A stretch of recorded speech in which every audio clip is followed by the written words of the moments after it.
In this tutorial, I'm going to show you how to set up a block on your Drupal 8 website.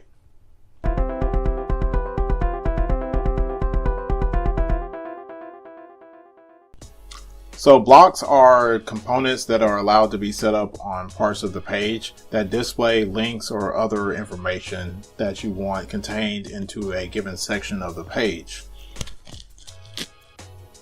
So to administer the blocks, you'll need to go to your admin page and then go to structure, block layout, and then here you see a page with all of the blocks listed.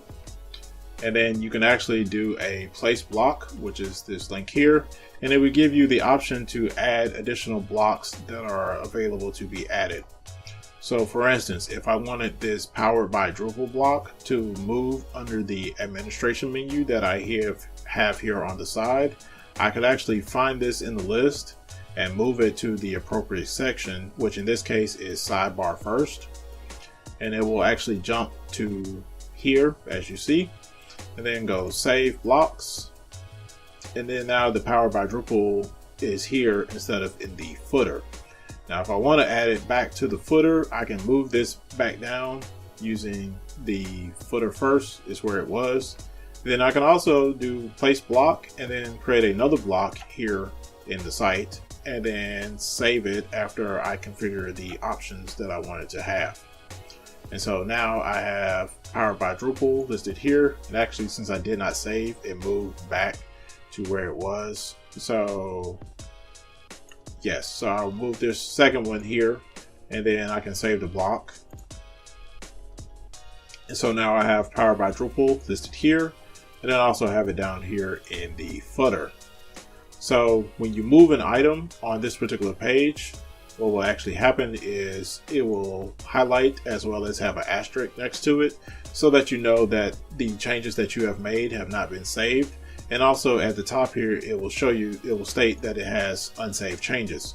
So that way you make sure that you save your changes before you log off of this particular page. Now, one thing that may happen is that if you do not have a block in a given section, then it may not actually put it where it needs to be. So for instance, let's say I want to put I'm going to move the admin block, and I'm actually going to get rid of it. So I'm going to remove,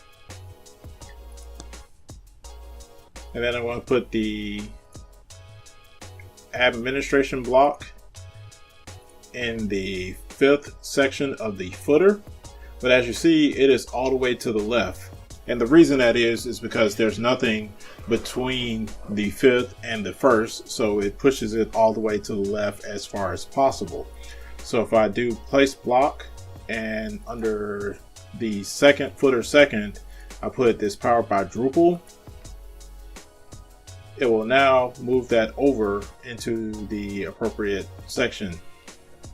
Hopefully this tutorial has helped you gain an understanding of how to use blocks and configure blocks within Drupal 8. If you have any questions, please drop those in the comment section below. Also, please be sure to follow me on Instagram and Twitter at almostengr. To be notified of any future updates, please be sure to consider subscribing to my channel, and also click the bell if you want an instant notification when videos are released.